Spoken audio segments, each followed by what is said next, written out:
Israel ने Hezbollah को कंगाल करने की प्लानिंग कर ली है। इजरायली सेना अब हिजबुल्लाह से जुड़े बैंकों को निशाना बना रही है। दरअसल हिजबुल्लाह के खिलाफ लेबनान में इजराइल बड़ा ऑपरेशन चला रहा है। इजरायली सेना ने लेबनान में रविवार रात भर हिजबुल्लाह से जुड़े बैंकों पर हमले किए।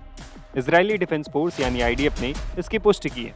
इस हमले की कई तस्वीरें भी सामने आई हैं, जिसमें बिल्डिंग के बाहर मलबे में बैंकों के कागजात दिखाई दे रहे हैं। इन बैंकों को लेकर टाइम्स ऑफ इजराइल ने दावा किया है कि अल-कर्द अल-हसन एसोसिएशन हिजबुल्लाह के मेंबर्स को इंटरेस्ट फ्री लोन मुहैया कराता है। पूरे लेबनान में इसकी 31 ब्रांच हैं। बेरूत में मौजूद इस बैंक के कुछ ब्रांचेस पर इजराइल ने हमला किया है।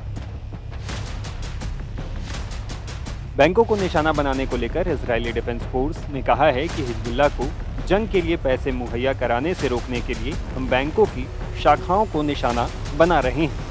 आईडीएफ ने दावा किया है कि अल-कर्द अल-हसन के पास काफी पैसा था, जिसका इस्तेमाल हिजबुल्लाह इजराइल के खिलाफ करता रहा है। इजराइल से जुड़े एक खुफिया अधिकारी ने कहा कि अल-कर्द अल-हसन के पैसे का इस्तेमाल हिजबुल्लाह अपने लड़ाकों को वेतन देने के लिए करता है। इस पर हमला एक बड़ी घटना है। इससे हिजबुल्लाह की इकोनॉमी पर गहरा असर पड़ेगा।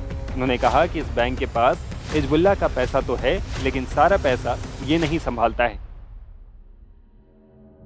गौर करने वाली बात यह भी है कि हाल ही में इजराइल ने दावा किया था कि हिजबुल्लाह ने बेरूत के एक अस्पताल के नीचे एक गुप्त बंकर में $50 करोड़ का सोना और नकदी छिपा रखा है। बंकर को पहले हिजबुल्लाह का मुखिया हसन नसरल्लाह चलाता था, जिसके इजरायली हमले में मौत हो गई। आईडीएफ के प्रवक्ता रियल एडमिरल डैनियल हगारी ने बंकर का एक ग्राफिक फोटो और वीडियो भी जारी किया था। साथ ही ये भी कहा था कि इजराइल इसे निशाना बनाने की प्लानिंग नहीं कर रहा है। उन्होंने कहा कि बंकर चूंकि एक अस्पताल के नीचे है, इसलिए वो इसे निशाना नहीं बना रहे।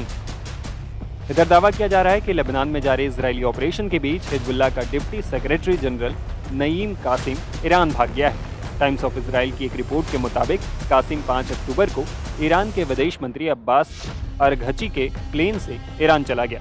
रिपोर्ट में कहा गया है कि ईरान को डर था कि हसन नसरल्लाह की तरह नईम कासिम को भी इजराइल मार देगा। बता दें कि हसन नसरल्लाह के पिछले महीने इजरायली एयर स्ट्राइक में मौत के बाद से कासिम ने 3 भाषण दिए। पहला भाषण बेरूत में रिकॉर्ड किया गया था, जबकि दूसरा और तीसरा भाषण तेहरान में दिया गया था। 15 अक्टूबर को कासिम ने कहा था कि जब तक इजराइल जंग नहीं रोक देता, हिजबुल्लाह उस पर हमले करता रहेगा। इससे पहले लेबनान की हेल्थ मिनिस्ट्री ने बताया कि इजरायली हवाई हमलों में मरने वालों की संख्या करीब 2500 पहुंच गई है। वहीं अब तक करीब 12,000 लोग जख्मी बताए जा रहे हैं।